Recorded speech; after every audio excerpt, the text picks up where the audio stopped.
নাই। ওইজন ব্যক্তি লাস্ট টাইমে একজন হক্কানি আলিমের দিকে চেহারা দেখে, হক্কানি মর্যাদা দেখে ওইজন ব্যক্তি বায়াত গ্রহণ করলেন।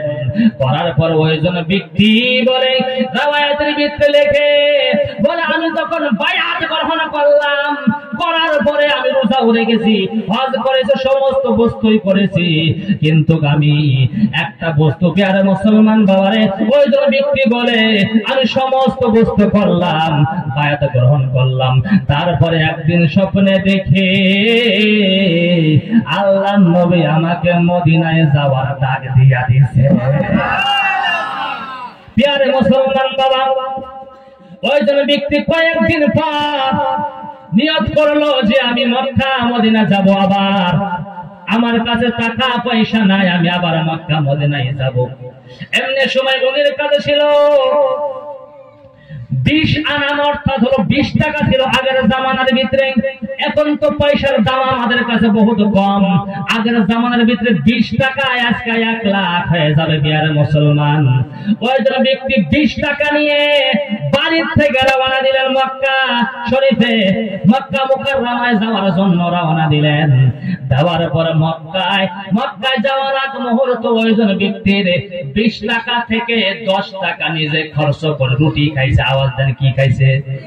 আধা রাস্তা যখন সফরে আমরা যাই, মঙ্গলে গেলাম, যাওয়ার পরে তো আমরা এক হোটেলে বসে 50 টাকা খাই বেলায়।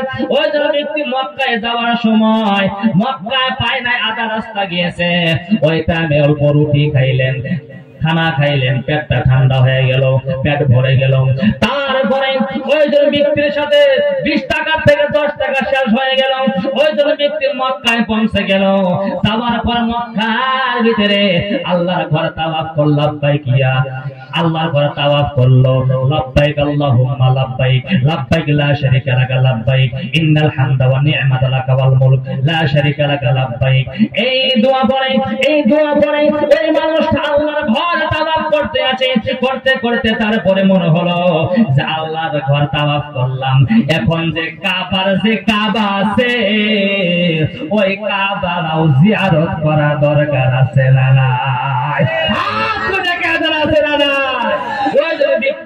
ওইজন ব্যক্তি মক্কা থেকে মদিনার দিকে রওনা দিলেন। যাওয়ার পরে যখন নাকি মক্কা থেকে মদিনা যাওয়ার জন্য রওনা হয়ে গেলেন, যাওয়ার পরে ওইজন ব্যক্তি যখন মক্কাতে হাজী সাহেবরা আছে জিজ্ঞাসা করেন, বিয়ারে মুসলমান, আমি কিন্তু হজ করি না, আমি কিছু দেখিও না ওই জায়গার ভিতরে, আমি কিতাব দেখে পাইলাম মক্কা মুকাররমা থেকে কাবা ঘরের থেকে আল্লাহর নবীর রওজা সিধা উত্তর দিকে। আওয়াজ দেন কোন দিকে? আর আওয়াজ দেন কোন দিকে? আর আওয়াজ দেন কোন দিকে? উত্তর দিকে। বিয়ারে মুসলমান, আল্লাহর ঘর কাবা থেকে মদিনা মুনওয়ারা উত্তর দিকে হয়। ওইজন ব্যক্তি আল্লাহর ঘর তাওয়াফ করে মদিনা মুনওয়ারার দিকে রওনা দিলেন। দেওয়ার পরে যখন নাকি মদিনা শরীফ পৌঁছাবার আগে ওইজন ব্যক্তি আবার খিদা লেগে গেল, ভয়ে খিদা লেগে গেল। ওইজন ব্যক্তি আবার 3টা রুটি খাইলেন, তার পেট ভরে গেল। ভরে যাওয়ার পরে ওইজন ব্যক্তি আবার হাঁটা আরম্ভ করলেন নবীর রওজার দিকে। আল্লাহর নবীর রওজায় পৌঁছিতে আবার ওইজন ব্যক্তির পেটের ভিতরে বড় খিদা লাগা গেল। চিৎকার মেরে কোন সুবহানাল্লাহ। প্রিয় মুসলমান, ওইজন ব্যক্তি যখন মদিনা মুনওয়ারায় পৌঁছে গেল, যাওয়ার পরে ওইজন ব্যক্তির পেটে বড় খিদা, 20 টাকা শেষ হয়ে গেছে, এখন যে তিনি একটা রুটি কিনা খাবে এরকম সামর্থ্য তার কাছে নাই।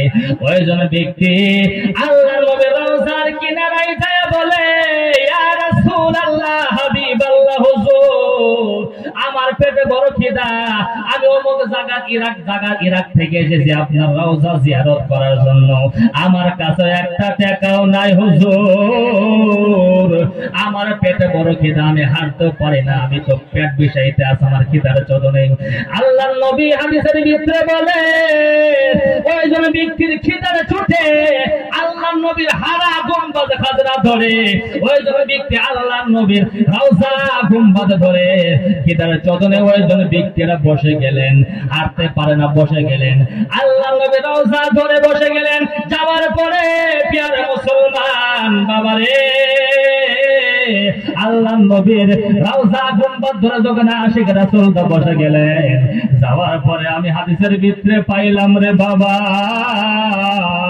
আল্লাহ নবীর যখন সেই গুম্বাদে খাজনা ধরে যখন বসে গেল, ওই যে ব্যক্তিরা খিদার চটনে ঘুমায় গেল, ওই যে ব্যক্তির পেটে বড় খিদা লেগেছে, ওই যে ব্যক্তি আল্লাহ নবীর গুম্বাদ ধরে বসে গেল। যাওয়ার পরে প্রিয় মুসলমান হাদিসের ভিতরে পাওয়া গেল রে বাবা, ওই যে ব্যক্তি ঘুমায় যাওয়ার পরে আপনার নবী আমার নবী সব করে যুগে ওই যে ব্যক্তিকে আল্লাহ নবী ওই যে আশিক রাসূলকে জান্নাত থেকে 3টা রুটি খাওয়ায়া দিয়েছে। প্রিয় মুসলমান আল্লাহ নবী ওই জন্য ব্যক্তিকে জান্নাত থেকে সবটা যুগে 3টা রুটি খিলাইয়া ওইজন ব্যক্তি যখন চেতন পায়া গেল যে আল্লাহ নবী আমাকে রুটি খিলাইতে আছে, যখন বেদার হয়ে গেলেন, চেতন হয়ে গেলেন, জান্নাতের দিকে তাকায় দেখে আল্লাহ নবী নূরে মুজাসসাল সাল্লাল্লাহু আলাইহি ওয়াসাল্লাম ওইজন ব্যক্তির হাতের ভিতরে আদান রুটি রাইখাই রওজায় চলে গেছে।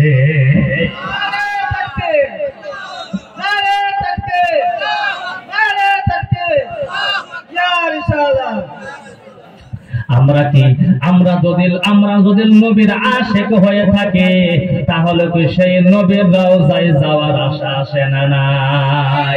কার কারণে হাত তুলে দেখান যে দেখি, কার কার আশা নাই?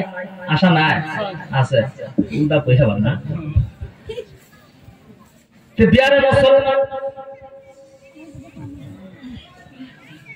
আপনি নামাজ পড়লেন, রোজা করলেন, যাকাত আদায় করলেন, আপনার নামাজ রোজা কিছুই কবুল হইল না, যদি নবীর সঙ্গে যদি অল্প বিয়াদব হয়ে যায় তাহলে আমাদের নামাজ রোজা আল্লাহ তাআলা অ্যাকসেপ্ট করবে না। করবে?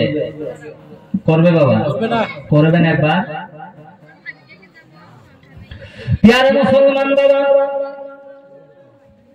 কিরকম ভাবে আমাদের নবীর প্রতি মহব্বত থাকা দরকার। নামাজ পড়ার পরে, রোজা করার পরে, যাকাত দেওয়ার পরে ওই যে ব্যক্তি নবীর দিদার বায়াত গ্রহণ করার পরে পাইছে কি পাইছে না? আওয়াজ দেন, পাইছে কি পাইছে না? পাইছে। হাদিসের ভিতরে পাওয়া যায় রে বাবা, আল্লাহ নবীর একজন আশিক ছিলেন হযরত ওয়াসআল করনি। আমরা ঘরোয়া ভাষা কই ওয়াস করনি, এটা ঘরোয়া ভাষা আমাদের, কিন্তু কিতাবের ভাষায় কয় ওয়াসআল করনি। সে ওয়াস করনি বুঝাবার জন্য ওয়াস করে নিয়েছে। উনি কিন্তু আল্লাহ নবীকে সরাসরি দেখে নাই। ওমর রাদিয়াল্লাহু তাআলা আনহু ওয়াস করনিকে জিজ্ঞাসা করলেন, হুজুর আপনি নবীকে কিরকম বাস্তবভাবে দেখছেন কি দেখছেন না? ওয়াস করনি বলে, ওমর শোনো, আমি নবীকে বাস্তব দেখি নাই, আমি ওয়াস করনির এই ভাঙা ঘরে